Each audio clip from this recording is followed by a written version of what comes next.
नमस्कार, मैं एस्ट्रोलॉजर चंद्र प्रकाश वर्मा 27 नक्षत्रम से आप सभी का हार्दिक स्वागत करता हूं। जैसे कि आप जानते हैं कि हर व्यक्ति जानना चाहता है कि जो उसकी महादशा चल रही है या अंतर्दशा चल रही है या फिर महादशा या अंतर्दशा भविष्य में आने वाली है, उससे किस प्रकार के फल प्राप्त होंगे, शुभ फल प्राप्त होंगे या अशुभ फल प्राप्त होंगे। तो आज हम इसी विषय पर चर्चा करेंगे कि किसी भी जन्म पत्रिका को देखकर हम यह कैसे जान सकते हैं कि किसी भी व्यक्ति की जो महादशा और अंतर्दशा है उसका फल क्या होगा, शुभ होगा या अशुभ होगा। तो इसको हम यहाँ पर 3 पद्धतियों का इस्तेमाल करके 3 प्रकार से यहाँ पर यह देखने का प्रयत्न करेंगे कि महादशा और अंतर्दशा कैसा फल देंगे। तो पहली जो विधि है वह 9 तारा के अनुसार है। 9 तारा होते हैं। अब ये तारा क्या होते हैं? तारा यहाँ ज्योतिष में जो हम चर्चा करने वाले हैं 9 तारा की, हर एक तारा कुछ नक्षत्रों का समूह होता है। तो आइए उसको यहाँ पर हम स्पष्ट कर देते हैं।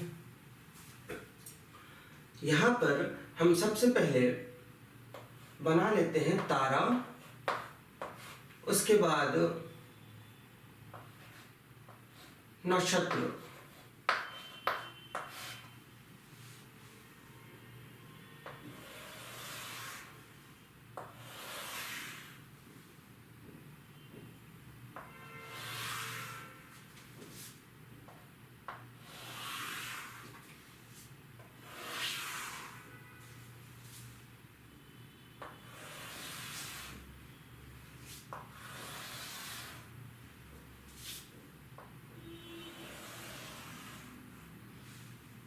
यहाँ पे आप लिख सकते हैं 9 तारा है तो हम 9 पार्ट लिख लेते हैं। 1 2 3 4 5 6 7 8 और एक 9।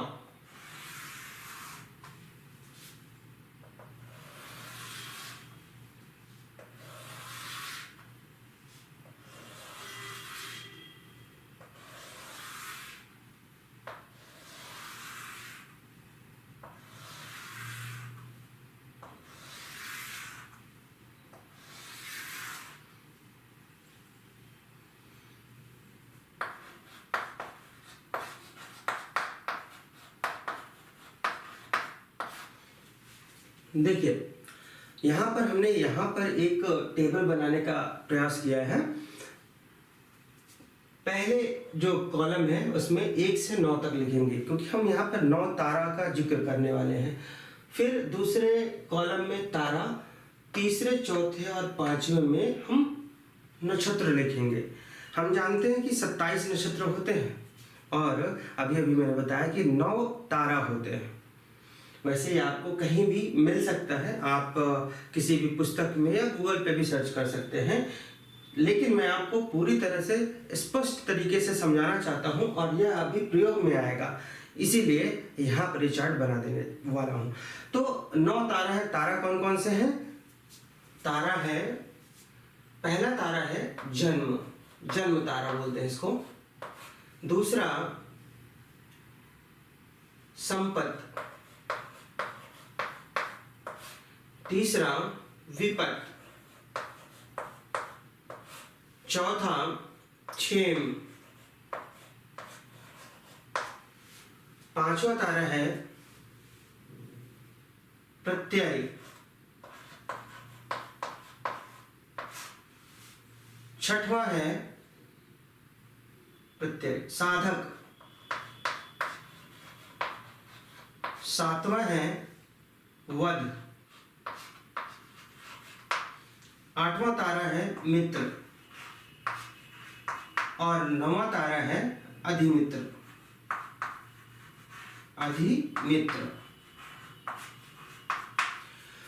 तो यहाँ पर देखिए 9 तारे हैं और ये क्रम भी ध्यान रखना है। इसी क्रम में 9 तारा हैं।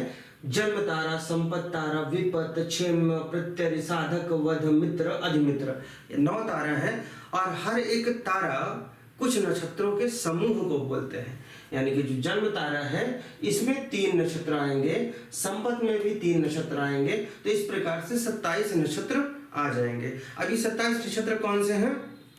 ये 27 नक्षत्र हैं अश्विनी, भरणी, कृतिका, रोहिणी, मृगशिरा, आर्द्रा, पुनर्वसु, पुष्य, आश्लेषा, मघा, पूर्वा फाल्गुनी, उत्तरा फाल्गुनी, पूर्वा फाल्गुनी, उत्तरा फाल्गुनी, हस्ता, चित्रा, स्वाति, विशाखा, अनुराधा, ज्येष्ठा, मूला, पूर्वा साढ़ा, उत्तरा साढ़ा,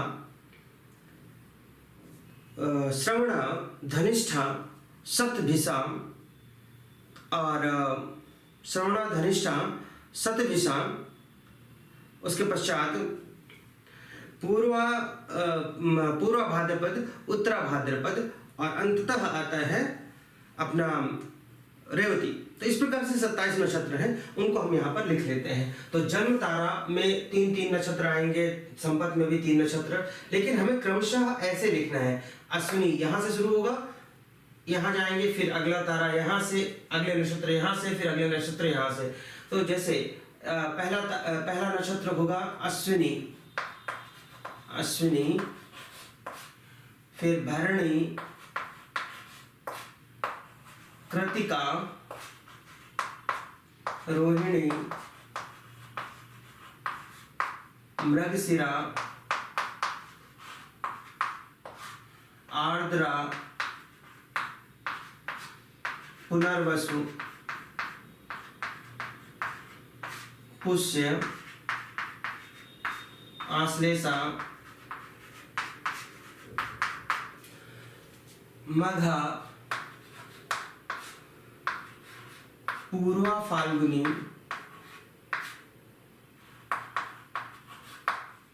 उत्तरा फाल्गुनी, हस्ता, चित्रा, स्वाति, विशाखा, अनुराधा, ज्येष्ठा, फिर आएगा मूल, पूर्वा साढ़ा, उत्तरा साढ़ा, श्रवणा यानी कि श्रवण नक्षत्र, धनिष्ठा, शतभिषा,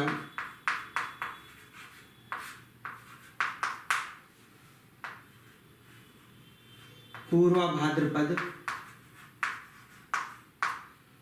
उत्तरा भाद्रपद और अंततः रेवती। जी, मैं चाहता तो ये पहले भी लिख के रख सकता था, लेकिन ऐसे आपके सामने लिखने से आपको भी ध्यान हो जाएगा, ध्यान में रहेगा कि हमको इस प्रकार से लिखना है। और ये आप याद कर सकते हैं, कुछ दिनों बाद अपने आप याद हो जाता है। वैसे याद नहीं भी करेंगे तो भी आप कहीं भी देख लेंगे, किसी भी जनपत्रिका में आपको ये 27 नक्षत्र मिल जाएंगे। तो ये तारा है, यहाँ पे 9 तारे हमने लिखे क्रमशः, ये तारों के नाम है। और फिर 27 नक्षत्र यहाँ से शुरू करेंगे हम, अश्विनी, भरणी, कृतिका, रोहिणी, इस तरह से 9 इधर हो जाएंगे। उसके बाद फिर यहाँ से 10वां है मघा, पूरा फाल्गुनी, इस प्रकार से फिर रेवती तक आएंगे। 27 नक्षत्र हो गए। अब देखिए जन्म तारा, इसके सामने 3 नक्षत्र आ गए, अश्विनी, मघा, मूल, यानी कि जन्म तारा में ये 3 नक्षत्र आते हैं। इसी प्रकार संपत तारा में भरणी, पूर्वा फाल्गुनी और पूर्वा साढ़ा आते हैं। ये चीजें हुई। और भी कुछ महत्वपूर्ण बात मैं यहाँ पर लिखना चाहूंगा, एक छोटा सा कॉलम हम और बढ़ा लेते हैं, बहुत ही महत्वपूर्ण है, ज्योतिष में हर जगह इसका प्रयोग होता है। अब देखिए जन्म तारा का स्वामी कौन होगा, स्वामी ग्रह कौन सा होगा जन्म तारा का, या संपत तारा का स्वामी ग्रह कौन सा होगा, या फिर अश्विनी, मघा, मूल, इन तीन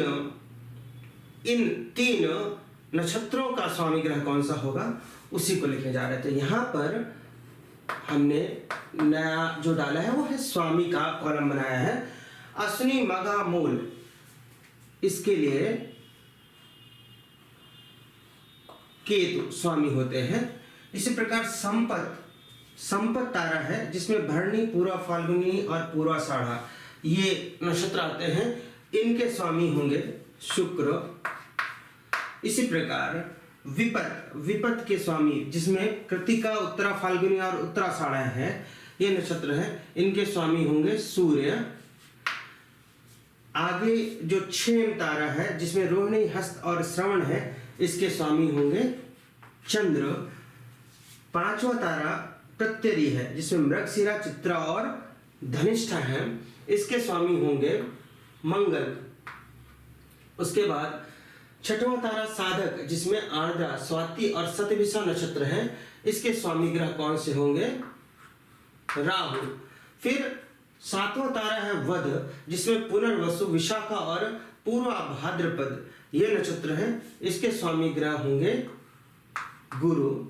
फिर आठवां तारा है मित्र जिसमें पुष्य, अनुराधा और उत्तरा भाद्रपद ये तीन नक्षत्र हैं, जिसके स्वामी ग्रह होंगे शनि।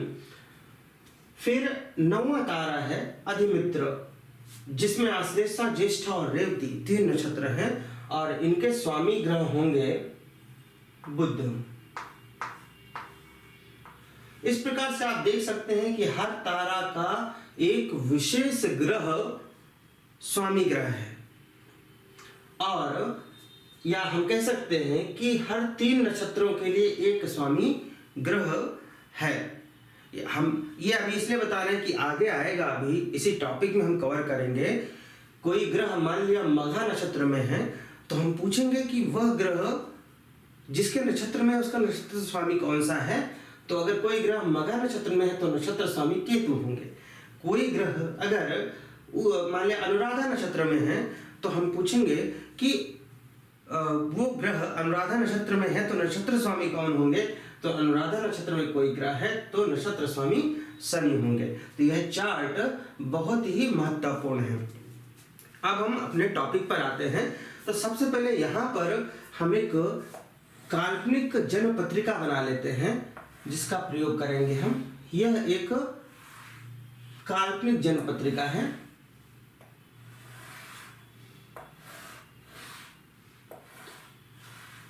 मान लिया यह कन्या लग्न की है तो 6, 7, 8, 9, 10, 11, 12, 1, 2, 3, 4, 5 सभी ग्रहों को बिठा देते हैं। उदाहरण के लिए हमने मान लिया कि बुध यहाँ पे है, सूर्य यहाँ पे है और शुक्र भी यहीं है।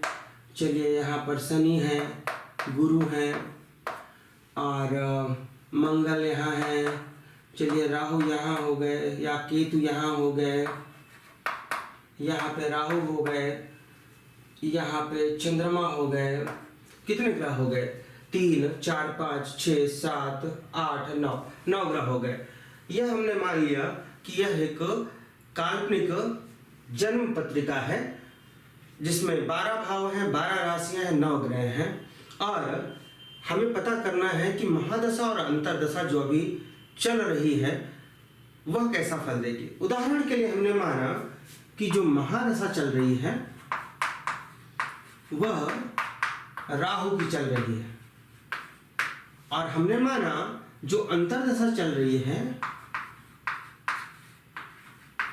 अंतरदशा वर्तमान में हमने माना कि शनि देव की चल रही है। तो राहु की महादशा है और शनि की अंतरदशा है यदि, तो ये कैसा फल देंगे ये हमें जानना है। तो सबसे पहले हम तारा मिलान पद्धति से यहाँ पर देखने का प्रयत्न करेंगे, जिसके लिए हमने ये चार्ट अभी बनाया है। तो इसके लिए सबसे पहले हमें क्या चाहिए? महादशा किसकी है? राहु की है। आप यहाँ पर राहु लिख लीजिए। अंतरदशा किसकी है? शनि की है। ठीक है। अब राहु की महादशा और इसमें शनि की अंतरदशा चल रही है। अब हमको देखना यह है, देखिए इस जन्मपत्रिका में राहु यहाँ 10वें भाव में है और शनि यहाँ पर 2य भाव में है। राहु 10वें भाव में है और शनि 2य भाव में है। राहु की महादशा है और शनि की अंतरदशा है और हमें देखना है कि यह महादशा अंतरदशा कैसा फल देगी। अब राहु और शनि ये किसके नक्षत्र में है हमें ये जानना है। राहु और शनि ये किस नक्षत्र में है, किस नक्षत्र में है। तो अगर आप किसी की जन्मपत्रिका उठाकर देखेंगे तो वहां पर ग्रहों के विवरण में लिखा होता है कि कौन सा ग्रह किस नक्षत्र में है। उदाहरण के लिए इस जन्मपत्रिका में हमने माना कि राहु आर्द्रा नक्षत्र में है और हमने माना कि शनि चित्रा नक्षत्र में है। उदाहरण के लिए हमने मान लिया है काल्पनिक तौर से कि राहु इस जन्मपत्रिका में आर्द्रा नक्षत्र में है और शनि चित्रा नक्षत्र में है। अब क्या करना है, अब इस चार्ट में आइए और देखिए कि महादशा वाला जो नक्षत्र है, महादशा स्वामी राहु है, ये आर्द्रा नक्षत्र में। तो आर्द्रा नक्षत्र कहाँ है, ये देखिए यहाँ पर आर्द्रा नक्षत्र है, ये है। और जो अंतरदशा है शनिदेव की वे चित्रा नक्षत्र में है। चित्रा नक्षत्र कहाँ है, यहाँ है। तो आर्द्रा नक्षत्र से यानी कि जिनकी महादशा चल रही है वे जिस नक्षत्र में है, यानी आर्द्रा नक्षत्र में है यहाँ पर, यहाँ से आप गिनिए महादशा वाले नक्षत्र से जो अंतरदशा है वहां के नक्षत्र तक गिनना है आपको। तो आर्द्रा नक्षत्र से चित्रा नक्षत्र तक हम गिनेंगे 1 2 3 4 5 6 7 8 और 1 9 आया। यहाँ पर कितना आया, हमें कितना मिला, यहाँ हमको 9 मिला। आर्द्रा से चित्रा नक्षत्र तक 9 आया। जो भी आया है इस संख्या में देखिए, अगर 1 से 9 तक कुछ भी आता है तो हम वो ऐसे ही ले लेते हैं। जैसे यहाँ पर 9 आया है, इसका मतलब आया अधिमित्र। तारा कौन सा मिला हमें, अधिमित्र। तो यहाँ पर 9 है, यानी तारा कौन सा मिला, ये हमें अधिमित्र मिला है। इसी प्रकार से कोई भी संख्या हो सकती थी। कहने का मतलब अभी अंतरदशा शनि की चल रही है, अगर राहु में ही अंतरदशा गुरु की चलती तो गुरु किसी अन्य नक्षत्र में होते, तब हम क्या करते, तब भी राहु का जो नक्षत्र है आर्द्रा, वहां से हम जहां भी गुरु बैठे होते हम गुरु तक के नक्षत्र को गिनते, हम गुरु के नक्षत्र को गिनते वहां से। यानी कि महादशा के जो नक्षत्र है वहां से अंतरदशा वाले नक्षत्र को हम गिनते। और अगर 1 से 9 तक आ रहा है तो यहाँ हम देख लेते हैं, अगर 9 आया तो अधिमित्र आया, अभी आपने देखा। इसी प्रकार 3 आता तो विपत, 6 आता तो साधक होता। लेकिन ऐसा भी तो हो सकता है कि 9 से अधिक आ जाए, बिल्कुल हो सकता है। उदाहरण के तौर पर अब देखिए अधिमित्र आया। अब अधिमित्र पहले हम देख लेते हैं एक और उदाहरण, फिर हम बताएंगे इसका फल क्या होता। तो यहाँ पर अधिमित्र आया, ध्यान रखें। अभी हमने मान लिया कि कोई अन्य ग्रह है यहाँ पर और राहु की महादशा है, अंतरदशा किसी अन्य ग्रह की है और वह ग्रह कहाँ बैठा है, हमने मान लिया कि वह धनिष्ठा में है, वह ग्रह धनिष्ठा में है। महादशा राहु की है जो आर्द्रा नक्षत्र में है, जो अंतरदशा है वह ग्रह किस नक्षत्र में, हमने मान लिया धनिष्ठा नक्षत्र में है। तब क्या होगा, महादशा आर्द्रा नक्षत्र में है, राहु आर्द्रा नक्षत्र में है और अंतरदशा वाला ग्रह धनिष्ठा नक्षत्र में है। तो आर्द्रा से धनिष्ठा तक गिनिए, कैसे गिनिए, 1 2 3 4 5 6 7 8 9 10 11 12 13 14 15 16 17 18। देखिए आर्द्रा से धनिष्ठा तक गिनने पर हमें 18 मिला है। अब क्या होगा, यहाँ तो 1 से 9 तक की संख्याएं हैं, लेकिन यहाँ पर 18 हो गया है, यानी 9 से अधिक है। तब क्या करना है, हमें 9 से भाग देना है। 9 से भाग देंगे 18 में तो 18 2 बार जाएगा और यहाँ पर शून्य रहेगा, शेष शून्य मिल रहा है। जब भी हमें शून्य मिलता है शेष, तब वहां पर हम उसको 9 के बराबर ही मानते हैं। जहां भी शून्य हो उसको आप 9 मानिए और 9 का मतलब होता है अधिमित्र। 1 से लेकर 9 तक अगर शेष आए, यही मान लिया 19 होता तो 9 से भाग देते आप, तो यहाँ पर 1 शेष आता। जब 1 शेष आता तो जन्म तारा होता, 2 शेष आता तो संपत्ति तारा होता। लेकिन अगर 0 शेष आए तो उसको हम 9 के बराबर मानेंगे और वहां पर अधिमित्र तारा होगा। उदाहरण के लिए ये 20 है, कोई ग्रह है जिसकी अंतर्दशा है और वह मान लिया पूरा भाद्रपद में है, तो अगर आर्द्रा नक्षत्र से पूरा भाद्रपद तक, यानी अंतर्दशा वाला जो ग्रह है वह पूरा भाद्रपद नक्षत्र में है, तो आर्द्रा से अगर पूरा भाद्रपद नक्षत्र तक आप गिनेंगे ऐसे, तब 20 आएगा और 20 में हम फिर क्या करेंगे, 9 से भाग देंगे। देखिए ये 2 बार जाएगा और 2 शेष बचेगा, 2 शेष बचेगा तो यहाँ पर संपत्ति तारा होगा। तो इस प्रकार से हमें निकाल लेना है तारा। हमारा मकसद क्या है, हमारा मकसद है तारा निकालना, और फिर तारे का, हर एक तारे का अपना एक फल है, उस हिसाब से हम जान सकते हैं कि महादशा और अंतर्दशा कैसा फल देंगे। तो यहाँ मैं पुनः कहना चाहूंगा, क्योंकि मुझे लगता है कहीं ना कहीं आप कंफ्यूज हो सकते हैं। हमने यहाँ पे क्या किया, 9 तारा है, सभी को क्रम से यहाँ पर लिखा हुआ है और सभी के सामने उनके नक्षत्र लिखे हुए हैं।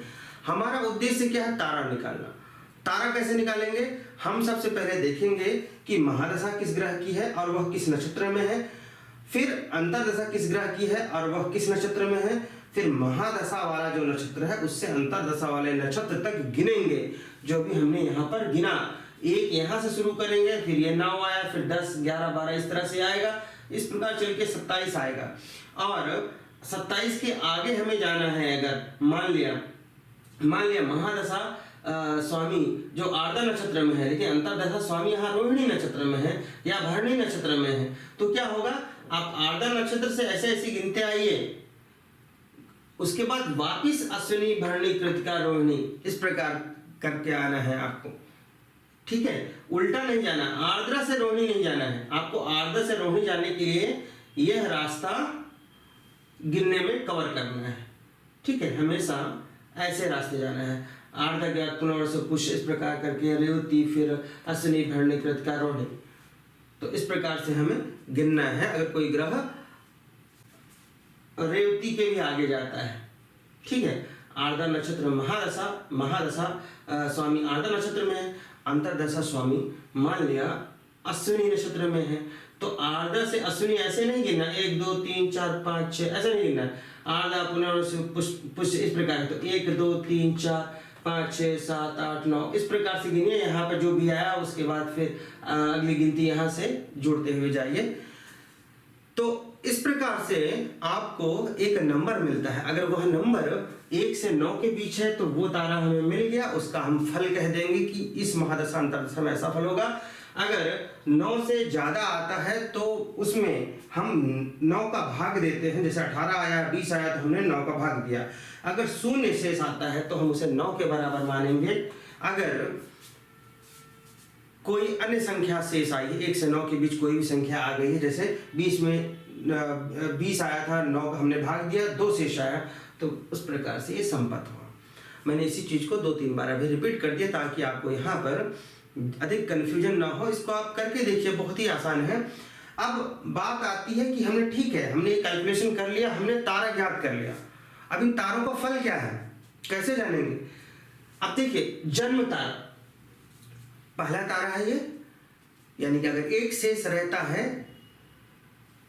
तब हम जन्म तारा लेते हैं, या फिर हम ये कह सकते हैं 9 से अधिक हुआ तभी तो हमें भाग देना है, तभी तो शेष की चर्चा करेंगे। अगर डायरेक्ट हमने यहाँ पे देखा कि मान लीजिए ये आर्द्रा नक्षत्र है और जो चित्रा नक्षत्र में जो अपना अंतर्दशा स्वामी थे, तो यहाँ से हमने गिना तो सिर्फ 9 आ गया, डायरेक्ट 9 आ गया। अगर 9 से ज्यादा होते तब हम 9 से भाग देते हैं। ठीक है, तो अब देखिए जन्म नक्षत्र, अभी नक्षत्र सॉरी ये जो तारा है इनके हम फल देख लेते हैं। जैसे जन्म तारा है, संपत्ति तारा, विपत्ति तारा, क्षेम तारा, आखिर ये क्या फल देंगे। हमने ये संख्या तो याद कर ली और उसके हिसाब से हम समझ भी गए कि कौन सा तारा है। जैसे हमने अभी राहु में शनि की अंतर्दशा थी तो आर्द्रा से चित्रा नक्षत्र गिने और हमने देखा 9 मिला, अधिमित्र मिल गया, हमें 9 मिला यानी अधिमित्र तारा मिल गया। अब इसका क्या फल हुआ, यानी ये महादशा अंतर्दशा कैसा फल देगी। तो सबसे पहले हम जन्म के बारे में देख लेते हैं। चलिए, तो अधिमित्र कैसा फल देगी, बहुत अच्छा फल देगी। अभी मैं एक एक करके सबके बारे में बताना चाहूंगा। जन्म तारा अधिक अच्छा ना ही अधिक खराब, यह सामान्य माने तो अच्छा है, परंतु यह स्वास्थ्य और मानसिक परेशानी दे सकता है। जन्म तारा, इस समय थोड़ा सा अलर्ट रहने की आवश्यकता है। ये कब होता है जन्म तारा, जब महादशा वाले ग्रह की ही अंतर्दशा हो। उदाहरण के लिए अगर राहु की महादशा है, राहु की अंतर्दशा है, तो देखिए राहु की महादशा है तो राहु मान लिया आर्द्रा नक्षत्र में है उदाहरण के लिए, और यहीं पर अंतर्दशा किसकी होगी, अंतर्दशा भी राहु की है। तो आर्द्रा नक्षत्र में महादशा स्वामी राहु और अंतर्दशा स्वामी राहु वो भी यहीं पे है, वो भी आर्द्रा नक्षत्र में ही तो गिने जाएंगे। तो जब यही है तो इसको एक मानेंगे हम, ठीक है। तो एक मानेंगे तो जन्म तारा आता है। आपने देखा होगा कि कोई भी महादशा में उसी ग्रह की अंतर्दशा शुभ फल नहीं देती, ऐसा अक्सर आपने विद्वानों को कहते सुना होगा। कारण यही है कि वहां पर जन्म तारा दोनों सेम नक्षत्र में होते हैं, ग्रह सेम है, महादशा और अंतर्दशा का ग्रह सेम है तो सेम नक्षत्र में होंगे। वे कहीं भी किसी भी ग्रह की बात करें वो सेम नक्षत्र में होंगे। अगर महादशा और अंतर्दशा उसी ग्रह की है तब उस समय क्या होगा, हमें जो तारा प्राप्त होगा, क्योंकि मान लिया यहाँ पे आर्द्रा है तो आर्द्रा से आर्द्रा भाई एक ही गिना जाएगा। वो जो हमने अभी इस पद्धति से गिना तो आर्द्रा से आर्द्रा गिनते तो एक ही कहलाता, तो जन्म तारा आता। तो जन्म तारा अशुभ इसीलिए माना जाता है क्योंकि जन्म तारा स्वास्थ्य और मानसिक परेशानी दे सकता है। तो ये हम इसे अधिक अशुभ नहीं मानते, हम ये कह सकते हैं सामान्य सा फल देता है। इसलिए व्यक्तियों को चाहिए कि इस समय थोड़ा सा अलर्ट रहे। जो भी जातक हैं जिनमें सेम ग्रह की महादशा और अंतर्दशा चल रही है तो उनका उस समय जो तारा होगा वो जन्म तारा होगा जो स्वास्थ्य और मानसिक परेशानी दे सकता है। तो उस समय अलर्ट रहें, कर्म पर विशेष ध्यान दें। अब बात करते हैं हम संपत्ति तारा की, यानी कि अगर हमें 2 मिला है, जो अभी हमने कैलकुलेशन किया है उसमें अगर 2 मिला है तो संपत्ति तारा आया। संपत्ति तारा का फल क्या होता है, जो संपत्ति तारा है नाम से ही पता चल रहा है कि ये संपत्ति को दिखा रहा है। तो जब हमें संपत्ति तारा मिलता है तो ये संपत्ति की वृद्धि करता है, संपत्ति देता है, धन देता है, खुशियां देता है। तो ये एक शुभ तारा है। विपत्ति तारा नाम से ही पता चला, विपत्ति या विपत्ति या संकट कष्ट का समय ये विपत्ति तारा होता है। अब क्षेम की बात करें, क्षेम अर्थात कल्याणकारी, कल्याण, तो यह भी शुभ है, यह अच्छा समय होता है, खुशहाल समय होता है जो क्षेम तारा देता है। अब प्रत्यय की बात करें, 5वां तारा प्रत्यय है। आर्य मतलब होता है शत्रु, यह प्रत्यय तारा है। इस समय शत्रुता बढ़ती है, शत्रुओं की संख्या बढ़ती है, लड़ाई झगड़े, मानसिक तनाव, मन मुटाव ये बढ़ते हैं। आगे आते हैं साधक नाम से ही पता चल रहा है साधना, किसी चीज को साधना। तो जो साधक है इसमें आप परिश्रम करते हैं अपने किसी भी कार्य को पूरा करने के लिए। साधक तारा है तो इस समय आप परिश्रम करते हैं किसी भी कार्य को प्राप्ति के लिए। बाद में फल भले ही थोड़ा सा विलंब से मिले परंतु यह ठीक ठाक सा है। यह भी आपके फल प्राप्ति के लिए आप परिश्रम करते हैं, ये साधक तारा में। फिर आता है वध तारा। यह अत्यंत अशुभ तारा माना जाता है। वध का मतलब तो ऐसे किसी को मारना या मृत्यु होता है, लेकिन वध का मतलब समाप्ति भी होता है, किसी चीज का समाप्ति होना, खत्म होना, वह और मृत्यु भी आती है। यानी अगर आपकी कुंडली में ग्रहों की स्थितियां अधिक अच्छी नहीं चल रही हैं, उस समय गोचर भी खराब चल रहा है और वध तारा है और आपकी उम्र भी हो गई है तो मृत्यु संभव है। अन्यथा वध का मतलब यहाँ पर किसी चीज का खत्म होना, समाप्त होना है। आपका रिश्ता खत्म हो सकता है, समाप्त हो सकता है, ऐसे बहुत सी चीजें हो सकती है। तो किसी चीज का खत्म होना, समाप्त होना, परेशानी, ये वध तारा देता है। फिर 8वां तारा है मित्र तारा। मित्र यानी कि यह खुशियों का समय होता है। यहाँ पर मित्रों से सहयोग होता है, सहयोग मिलता है और मित्रता बढ़ती है, खुशहाली बढ़ती है। अधिमित्र यानी कि बहुत अच्छा मित्र, अधिमित्र मतलब अत्यधिक मित्र। तो यहाँ पर जो मित्र वाले फल हैं वो भी अधिक मात्रा में मिलते हैं, यानी अत्यधिक लोगों से मित्रता होती है। सामाजिक जो सर्कल है, सोशल सर्कल है, वह बढ़ता है और उनसे सहयोग भी हमें भरपूर मात्रा में मिलता है। तो अगर हम देखें तो यहाँ विपत यानी कि 3 नंबर, प्रत्यय 5 नंबर और वध 7 नंबर, 3 तारे हैं जो अशुभ माने जाते हैं। जन्म तारा लगभग ठीक ठाक सा है, लेकिन वो भी स्वास्थ्य संबंधित मानसिक परेशानी भी दे सकता है, तो कर्म पर ध्यान रखना है। तो 3 तारा जो है विपत, प्रत्यय और वध, ये अशुभ है, बाकी सभी शुभ तारा है। तो जो भी तारा आता है यानी कि जो भी संख्या हमें प्राप्त होती है, कैसे प्राप्त होती है, हमने आपको बताया कि महादशा और अंतरदशा। महादशा स्वामी जिस नक्षत्र में है और अंतरदशा स्वामी जिस नक्षत्र में है वो लिख लेते हैं। फिर महादशा वाला जो महादशा स्वामी जिस नक्षत्र में है वहां से अंतरदशा वाले नक्षत्र तक गिनिए। 1 से 9 तक संख्या आ जाती है तो डायरेक्ट यहाँ से आप तारा जान सकते हैं और उस हिसाब से जैसा मैंने आपको फल कहे वो आप फल कह सकते हैं। अगर 9 से अधिक आता है संख्या, मतलब महादशा नक्षत्र से अंतरदशा नक्षत्र 9 से अधिक आता है तो 9 से भाग दीजिए। जो शेष रहता है, मान ले 3 शेष है तो विपत हुआ, 6 शेष है तो साधक हुआ। इस प्रकार से आप उसका फल कहिए। अगर 9 से भाग देने पर 0 आता है तब उसको 9 ही मानना है, यानी अधिमित्र मानना है और उसका फल कह सकते हैं। तो इस प्रकार हमने अभी देखा। इस जन्म पत्रिका के लिए बात करें तो राहु की महादशा शनि की अंतरदशा है। आर्द्र नक्षत्र में राहु, चित्रा नक्षत्र में शनि, गिनने पर 9 यानी अधिमित्र आया। अधिमित्र का फल मैंने बताया कि इस समय बहुत ही खुशहाली का समय होगा, आपको बहुत ही सहयोग मिलेगा, सोशल सर्कल बढ़ेगा, ये सब होगा इस समय राहु की महादशा में जब शनि की अंतरदशा होगी। तो ये हमने तारा मिलान के अनुसार यहाँ पर जानने का प्रयत्न किया कि कोई महादशा में अंतरदशा कैसे फल देगी, शुभ या अशुभ। अब हम अगली पद्धति से देखने का प्रयास करेंगे कि महादशा और अंतरदशा कैसा फल देगी। तो आइए देखते हैं। अभी इस जन्म पत्रिका में महादशा राहु की चल रही है और अंतरदशा शनि की चल रही है और कैसा फल देंगे यह हम इस पद्धति से हम देखने का प्रयत्न करेंगे। तो इसके लिए हमें देखना है कि राहु कहाँ है। राहु यहाँ पर 10वें भाव में है और क्योंकि यहीं की महादशा चल रही है, अंतरदशा शनि की है, ये 2य भाव में बैठे हुए हैं। तो राहु यहाँ है और शनि यहाँ है, आप यहाँ पर लिख लीजिए। राहु ये महादशा है और शनि की अंतरदशा है, यहाँ हमने लिख लिया।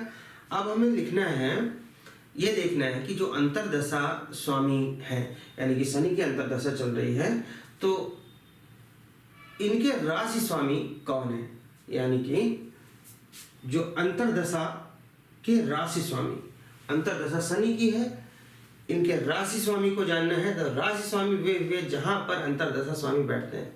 किसी भी ग्रह का राशि स्वामी जानना है तो वह ग्रह जहां बैठा होगा जिस राशि में, उस राशि का स्वामी ही वहां पर राशि स्वामी कहलाएगा। जैसे कि हमें देखना है, देखिए अंतरदशा शनि की चल रही है, शनि का हमें राशि स्वामी जानना है। तो शनि कहाँ बैठे हैं, शनि यहाँ 7 नंबर राशि में बैठे हैं। 7 नंबर राशि यानी कि तुला राशि है, तुला राशि के स्वामी हुए शुक्र। तो यहाँ पर जो राशि स्वामी हुए, राशि स्वामी हुए वे हुए शुक्र, ठीक है। शनि के राशि स्वामी हुए शुक्र। अब हमें अगली चीज क्या देखनी, तो अभी हमने क्या देखा, हमने ये देखा कि अंतरदशा जिस ग्रह की है, अंतर्दशा शनि की है, तो शनि जिस राशि में बैठे हैं उसके स्वामी को हमने यहाँ पर लिख लिया। यह राशि स्वामी है शनि के। अब हमें देखना है कि अंतर्दशा वाला ग्रह जहाँ पे बैठा है वह किस नक्षत्र में है। तो यहाँ पर अंतर्दशा चल रही है शनि की, शनि यहाँ पर किस नक्षत्र में है, किस नक्षत्र में है, यह जानने के लिए आपको किसी भी जनपत्रिका में देख लीजिए, वहाँ पे ग्रहों के विवरण में हर ग्रह किस नक्षत्र में है लिखा होता है। जैसे कि यहाँ पर शनि हमने माना कि चित्रा नक्षत्र में है, शनि चित्रा नक्षत्र में है, तो चित्रा नक्षत्र में है हमने लिख लिया। चित्रा नक्षत्र में है तो नक्षत्र स्वामी कौन से हुए, चित्रा नक्षत्र, ये है चित्रा नक्षत्र, और नक्षत्र स्वामी कौन से होंगे, मंगल। यहाँ पे देखिए हमने पहले लिख रखा था, चित्रा नक्षत्र में शनिदेव है, शनिदेव की अंतर्दशा है, शनिदेव चित्रा नक्षत्र में है, ये हमने कुंडली में देख लिया। और चित्रा नक्षत्र के स्वामी होते हैं मंगल, तो यहाँ पे चित्रा नक्षत्र है, इसके स्वामी कौन होंगे, मंगल होंगे। तो हमने क्या क्या यहाँ पे नोट डाउन किया है, एक तो अंतर्दशा जिसकी चल रही है उसी की चर्चा करें। अंतर्दशा जिसकी चल रही है उसका राशि स्वामी, तो यहाँ पर राशि स्वामी शुक्र है क्योंकि शनि शुक्र के राशि में है। फिर शनिदेव किस नक्षत्र में है, उसके नक्षत्र स्वामी को लिखा। शनिदेव जिनकी अंतर्दशा है वह चित्रा नक्षत्र में है और चित्रा नक्षत्र के स्वामी हुए मंगल, तो हमने यहाँ पर मंगल को नोट कर लिया। अब यहाँ पर राहु की महादशा है, शनि की अंतर्दशा है, तो एक संबंध तो ये है यहाँ पर। दूसरा हम देखेंगे राहु की महादशा है और ये शुक्र, मतलब शनि का जो राशि स्वामी है वह शुक्र, तो एक संबंध ये है, ये भी हम देखेंगे। फिर राहु की महादशा है और शनिदेव चित्रा नक्षत्र में है, तो नक्षत्र स्वामी हुए मंगल, तो एक संबंध ये हुआ। मतलब महादशा जिस ग्रह की है उसकी अंतर्दशा वाले ग्रह के साथ संबंध को देखेंगे। फिर महादशा वाले ग्रह की अंतर्दशा वाले ग्रह के राशि स्वामी के साथ संबंध को देखेंगे। फिर महादशा वाले ग्रह की अंतर्दशा वाले ग्रह के नक्षत्र स्वामी के साथ संबंध को देखेंगे। यानी राहु के साथ शनि, राहु के साथ शुक्र और राहु के साथ मंगल को देखेंगे।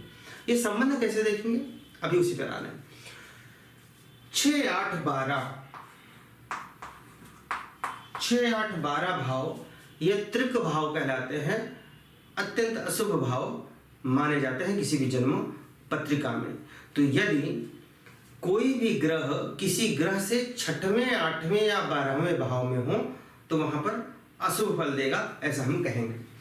तो इसी चीज को हम देखेंगे। राहु और शनि के संबंध को देखेंगे। पहले राहु यहाँ पर है 10वें भाव में और शनि यहाँ 2वें भाव में, तो राहु से शनि को गिनिए, यानी जिसकी महादशा है वहां से अंतर्दशा वाले ग्रह को गिनिए। राहु यहाँ है, शनि यहाँ है, 1, 2, 3, 4, 5 आया। कितना आया, 5 आया। यहाँ पर राहु और शनि के बीच जो हमने संबंध को देखा, दूरियों को देखा, तो 5 भाव आ रहा है, 6, 8, 12 नहीं आ रहा है। तो यहाँ पे 6, 8, 12 के लिए ही हम देखना चाह रहे हैं। 6, 8, 12 आएगा तो अशुभ होगा, अन्यथा शुभ। तो यहाँ पे 5 आ रहा है, यानी कि यह हमें पॉजिटिव रिजल्ट दे रहा है। फिर राहु जिसकी महादशा है, राहु और हम शनि के राशि स्वामी शुक्र, तो राहु और शुक्र के बीच संबंध को देखेंगे। राहु यहाँ है, शुक्र कहाँ है, शुक्र यहाँ है, तो गिनिए 1, 2, 3, 4 आया। यहाँ पर हमें 4 मिला, तो 4 भी पॉजिटिव है, धनात्मक है, क्योंकि वो 6, 8, 12 नहीं है। अब हम देखेंगे तीसरे संबंध को, राहु जिसकी महादशा है उससे चित्रा नक्षत्र के स्वामी मंगल, यानी कि राहु से मंगल की दूरी को देखेंगे। राहु यहाँ पे है और मंगल 3 भाव में है, इनकी दूरी को देखिए 1, 2, 3, 4, 5, 6, हमें 6 मिला, 6 मिला। अब देखिए 6, 8, 12 यानी कि राहु से मंगल की दूरी 6वां भाव है, तो यह अशुभ होगा, यहाँ पर नेगेटिव हमें प्राप्त हो रहा है। तो ये तीन संबंधों में हमने देखा कि दो जगह पॉजिटिव है, एक नेगेटिव है। तो यहाँ पर हमें कंपैरेटिव स्टडी करनी है, कंपैरेटिव स्टडी करनी है, यानी तुलनात्मक अध्ययन करना है। अगर दो पॉजिटिव एक नेगेटिव तो हम बोल सकते हैं कि पॉजिटिव रिजल्ट आएगा। अगर तीनों पॉजिटिव तो हम बोलेंगे बहुत अच्छा रिजल्ट आएगा, पॉजिटिव रिजल्ट रहेंगे, पॉजिटिव फल रहेंगे। अगर दो नेगेटिव एक पॉजिटिव तो हम कहेंगे कि अशुभ फल देगा यह महादशा और अंतर्दशा। अगर तीनों नेगेटिव है, यहाँ पर तीनों में नेगेटिव मिलेगा तो हम बोलेंगे कि यह अत्यंत अशुभ समय रहेगा यह आपका, ऐसा हम बोल सकते हैं। ठीक है, तो यहाँ पर दो पॉजिटिव एक नेगेटिव तो हम बोल सकते हैं कि बढ़िया है, यह समय आपका बढ़िया जाएगा। परंतु यहाँ पे आप देखें कि एक नेगेटिव भी तो आया है, तो वो नेगेटिव भी तो अपना असर डालेगा। लेकिन दो अच्छा है, जब अगर अधिक अच्छा है तो खराब थोड़ा सा है तो कोई ऐसी समस्या नहीं है, परंतु प्रभाव तो पड़ ही रहा है। कैसा प्रभाव डालेंगे? तो ये जो मंगल के साथ राहु का संबंध है वो नेगेटिव प्रभाव डाल रहा है। राहु यहाँ है, मंगल यहाँ है, तो इस समय जो राहु की महादशा में जो भी रिजल्ट आने वाले हैं उसमें मंगल अपना नेगेटिव प्रभाव डालेगा। इसका तात्पर्य यही हुआ, अगर राहु और मंगल के संबंध को देखा 6/12 आ रहा है तो यहाँ 6 आ रहा है, तो छठवां भाव है, अशुभ है। तो अशुभ कैसा अशुभ होगा? जो भी राहु से पॉजिटिव रिजल्ट आने वाले होंगे राहु की महादशा में, तो राहु की महादशा और शनि की अंतर्दशा जब चल रही होगी तो वहां पे चूंकि हमें राहु और मंगल के संबंध देखते समय एक नेगेटिव मिला है, यानी कि राहु की महादशा में शनि की अंतर्दशा होगी तो मंगल नेगेटिव रिजल्ट देंगे, मंगल यहां पर नेगेटिव परिणाम देंगे। तो हमें क्या करना चाहिए इस समय? हमें इस समय मंगल की पूजा आराधना जप इत्यादि करना चाहिए। जो भी नेगेटिव होगा यहाँ पर उसका हमें उपाय करना चाहिए पॉजिटिव रिजल्ट बढ़ाने के लिए, उससे शुभ फल प्राप्ति के लिए। तो आशा करता हूँ ये आपको समझ में आ गया होगा। इसी प्रकार किसी भी महादशा और अंतर्दशा है, इस तरह हम तीन संबंध बनाएंगे। पहला संबंध रहेगा कि जिसकी महादशा है, जिसकी अंतर्दशा है, उसमें हम देखेंगे कि महादशा वाला ग्रह से अंतर्दशा वाला ग्रह 6/8-12 तो नहीं पड़ रहा है, ये देख लेना है। 6/8-12 है तो नेगेटिव, अन्यथा पॉजिटिव। दूसरा है जो भी महादशा वाला ग्रह है उससे हम देखेंगे कि अंतर्दशा वाला ग्रह जिस राशि में है उसका स्वामी ग्रह, जैसे यहाँ शुक्र है, उससे देखेंगे 6/12 तो नहीं, 6/12 है तो नेगेटिव, नहीं तो पॉजिटिव लिखेंगे। फिर तीसरा है कि महादशा वाले ग्रह से अंतर्दशा वाला ग्रह जिस नक्षत्र में है उसका नक्षत्र स्वामी, अंतर्दशा वाला ग्रह यहाँ पे जिस नक्षत्र में था, चित्रा नक्षत्र में था, उसका नक्षत्र स्वामी मंगल था। इसी प्रकार जो भी अंतर्दशा वाला ग्रह है जिस नक्षत्र में है उसका नक्षत्र स्वामी होगा एक ग्रह। तो महादशा वाले ग्रह से नक्षत्र स्वामी के ग्रह के बीच हम देखेंगे 6/12 का संबंध तो नहीं बन रहा है। यदि ऐसा संबंध बन रहा है तो हम बोल सकते हैं कि भाई यहाँ पर आपको अशुभ फल मिलेंगे, और जो भी नेगेटिव या अशुभ आ रहा है उसका उपाय कर लेंगे, शुभता हमें उससे मिलनी शुरू हो जाएगी।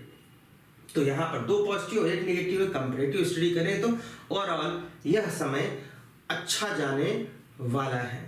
और कैसा समय जाएगा ये भी देख लीजिए कि राहु की महादशा है, राहु इस भाव में है, दशम भाव में, करियर से संबंधित है, ये करियर से संबंधित उत्थान का समय है आपका, और यह धन का है द्वितीय, जहाँ पे अंतर्दशा स्वामी है।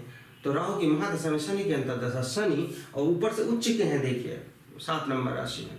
तो हम कह सकते हैं कि यह समय करियर से आपको धन प्राप्ति करा सकता है। करियर और धन के लिए यह समय बहुत ही अच्छा जाने वाला है। अब हम अगली विधि से महादशा और अंतर्दशा फल को देखना सीखेंगे। अब हम तीसरी पद्धति से यह देखना सीखेंगे कि महादशा और अंतर्दशा कैसा फल देने वाले हैं। तो यहाँ पे हम कुछ संबंधों को देखेंगे, कुछ ग्रुप को देखेंगे जो एक जैसे हैं तो एक जैसा फल देंगे। आइए इस पर हम चर्चा करते हैं। किसी भी जन्म पत्रिका में, कोई भी जन्म पत्रिका हो, इसमें जो पहला भाव, 5वां भाव और 9वां भाव। कौन कौन से भाव? पहला, 5वां और 9वां, ये भाव त्रिकोण कहलाते हैं और ये कैसा फल देते हैं? यह शुभ फल देते हैं, अत्यंत शुभ भाव कहलाते हैं। तो इनसे हमें शुभ फल की प्राप्ति होती है, पहला, 5वां और 9वां। अगले भाव पर आते हैं। यहाँ पर देखिए द्वितीय भाव है। द्वितीय भाव और सप्तम भाव, द्वितीय भाव और सप्तम भाव, यह मारक भाव है। मारक भाव क्यों है? देखिए, यह है अष्टम भाव, यह आयु का भाव है। तो अष्टम से अष्टम, यानी कि यहां से अगर गिनेंगे तो अष्टम से अष्टम तृतीय भाव आया। तृतीय भाव भी आयु भाव कहलाएगा क्योंकि वह अष्टम से अष्टम है। अब किसी भी भाव से जो 12वां भाव होता है वह उसका व्यय भाव होता है। तो यह है आयु भाव, इससे 12वां भाव ये पड़ेगा, सप्तम भाव, जो कि आयु का व्यय करने वाला है, इसलिए यह मारक भाव हुआ। इसी प्रकार अष्टम से अष्टम होने के नाते तृतीय भाव आयु भाव हुआ। तो आयु भाव से 12वां भाव द्वितीय भाव हुआ, यानी वह भी मारक भाव हुआ। यह अलग सा टॉपिक था, लेकिन यहाँ मैंने आपको बता दिया।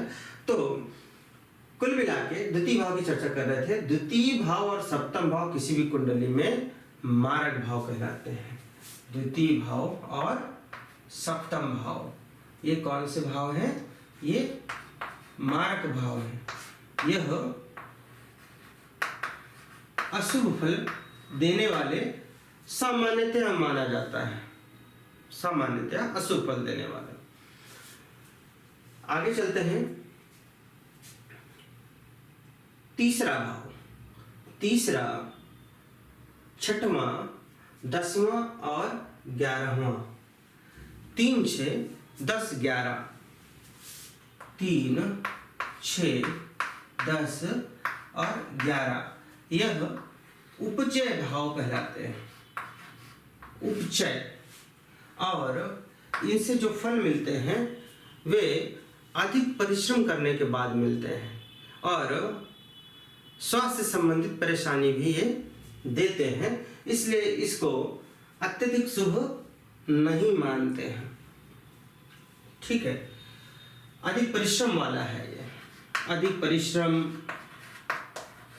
परिश्रम वाला है और विलंब से, अधिक परिश्रम के बाद भी विलंब से फल देने वाला, स्वास्थ्य की भी हानि करने वाला भाव है। उसके बाद आते हैं हम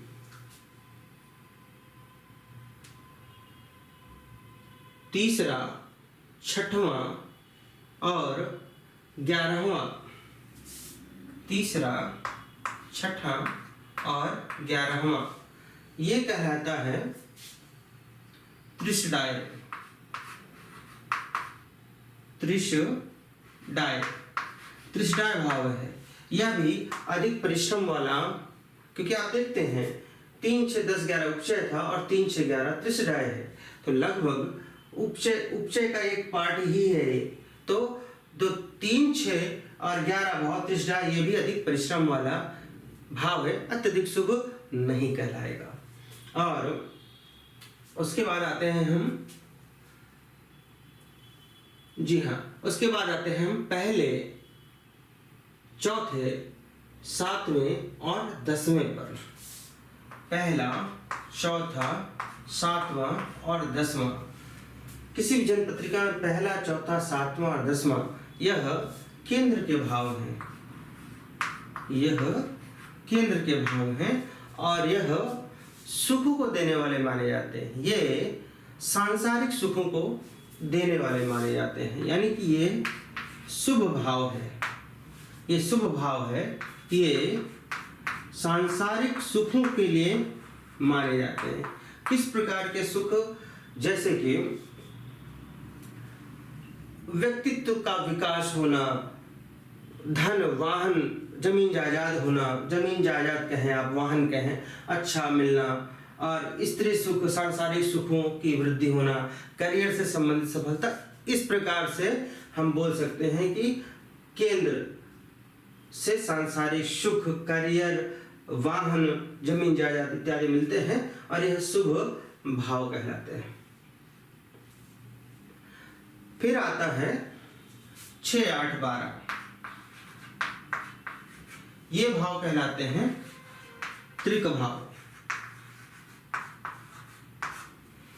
6, 8, 12 भाव ये त्रिक भाव हैं, अशुभ भाव कहलाते हैं। किसी भी जन्म पत्रिका में 6वां, 8वां और 12वां भाव अशुभ भाव कहलाते हैं, त्रिक भाव हैं।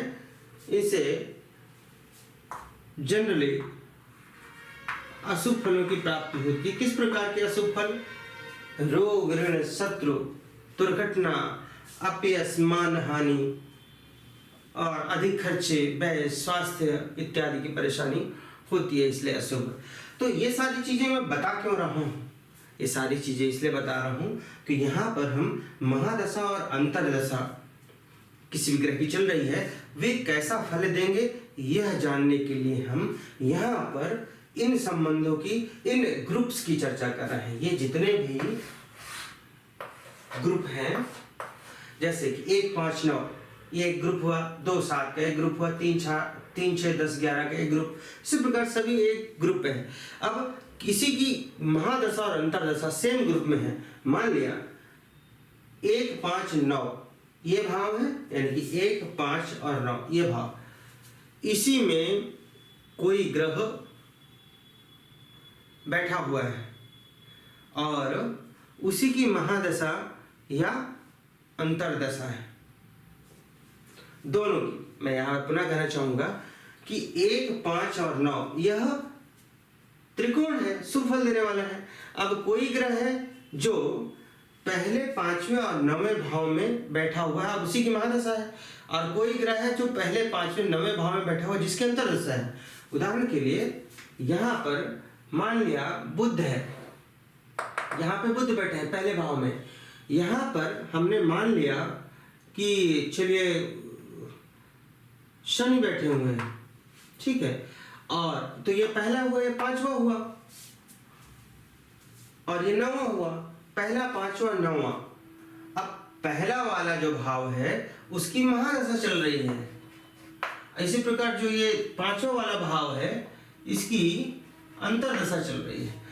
सेम ग्रुप वाले जो ग्रह हैं उनकी महादशा और अंतरदशा चले तो वहां पर अत्यधिक फल मिलता है।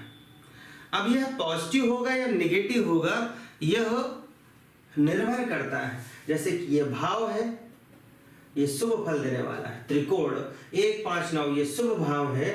तो अगर कोई दो ग्रह जिनमें एक की महादशा एक की अंतरदशा चल रही हो, चाहे यहाँ पर देखिए 9वें भाव में कोई ग्रह हो उसकी महादशा और किसी इनमें से किसी एक की अंतरदशा चल रही हो, पहले 5वें 9वें भाव में बैठे जो भी ग्रह हैं उनमें से किसी की महादशा और किसी की अंतरदशा चल रही है, दोनों की चलनी चाहिए। ऐसा नहीं कि महादशा इसकी है और अंतरदशा किसी अन्य भाव की है, नहीं। तो त्रिकोण के ही ग्रह की महादशा और अंतरदशा चल रही है, त्रिकोण में बैठे हुए ग्रह की ही महादशा और अंतरदशा चल रही है तो वो शुभ फल देगा। इसी प्रकार दूसरा और 7वां ये अच्छा शुभ फल देगा क्योंकि ये शुभ फल कारक भाव है। इसी प्रकार दूसरा और 7वां ये मारक भाव या अशुभ भाव कहलाते हैं। ये है दूसरा और यह है 7वां। ऐसे देखें तो ये तो स्त्री का भाव है, सांसारिक सुखों का भाव है, और यह जो दूसरा भाव धन का भाव भी है, भले ही मारक है परंतु वह धन का भाव भी तो है। ये धन का भाव है, सांसारिक सुखों का भाव है, स्त्री का भाव है, या हम कह सकते हैं अपोजिट लाइफ पार्टनर का भाव है। तो होता क्या है, जब मान लिया कोई ग्रह यहाँ पे बैठा है दूसरे भाव में और कोई ग्रह यहाँ पे बैठा है सप्तम भाव में, और किसी एक की महादशा और किसी एक की अंतरदशा चल रही है, तो फिर हम उसे अशुभ क्यों कह रहे हैं?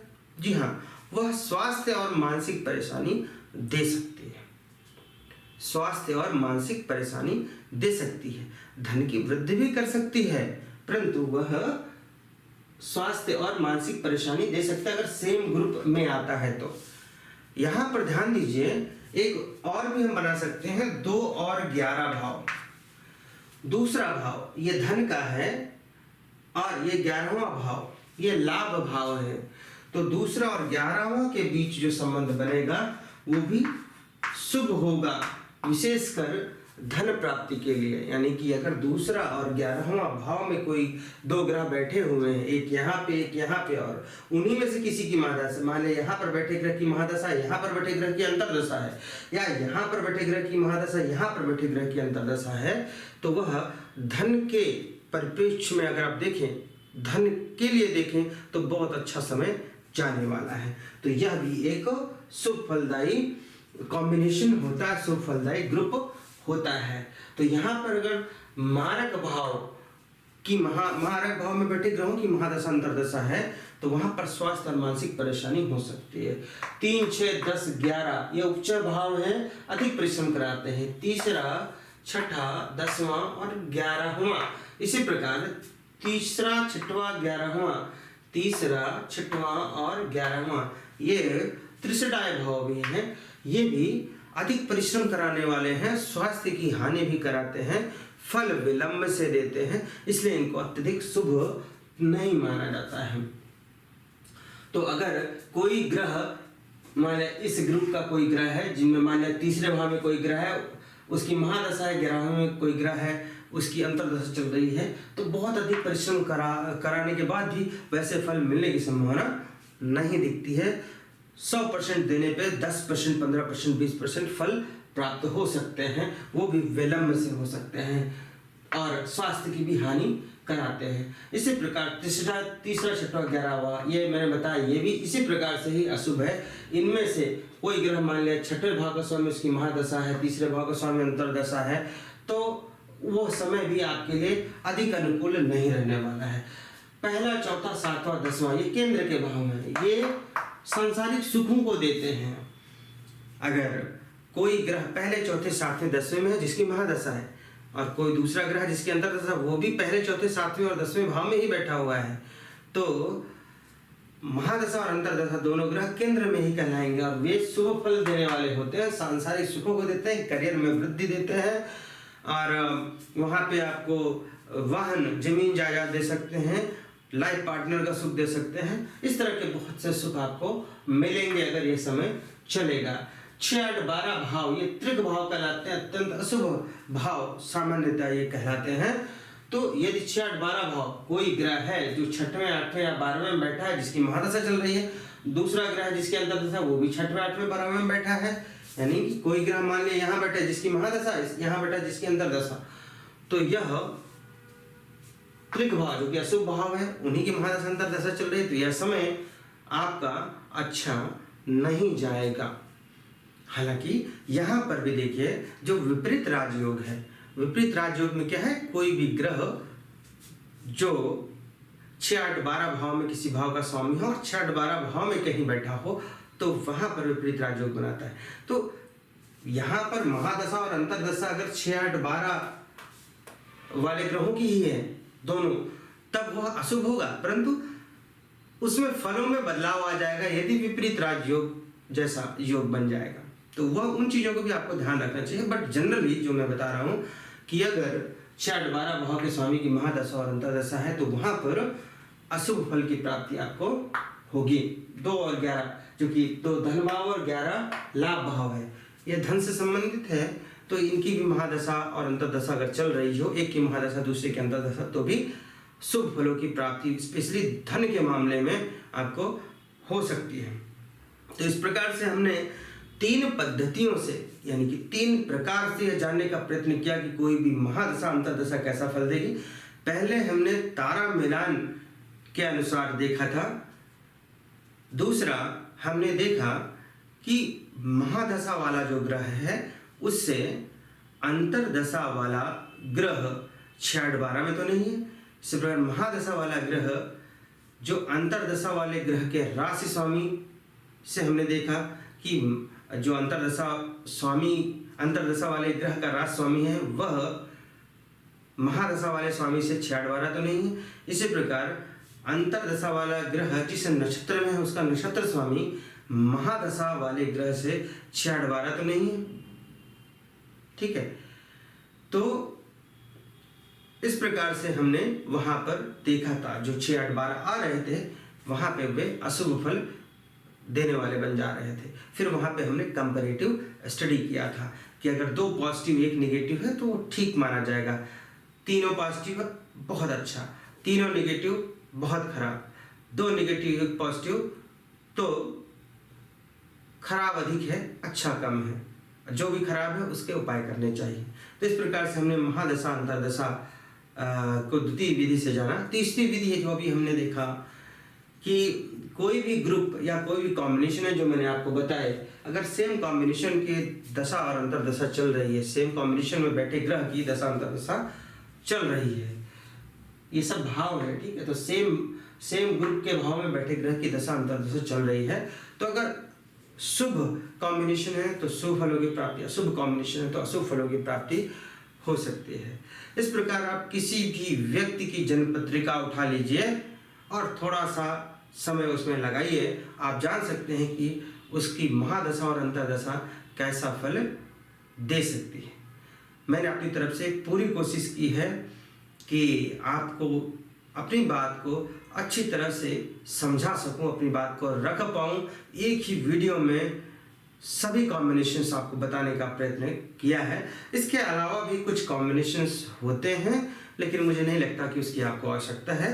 आप इन 3 विधियों का प्रयोग करके महादशा और अंतर्दशा के शुभ या अशुभ फल की गणना स्वयं ही कर सकते हैं। आज के लिए बस इतना ही। नमस्कार।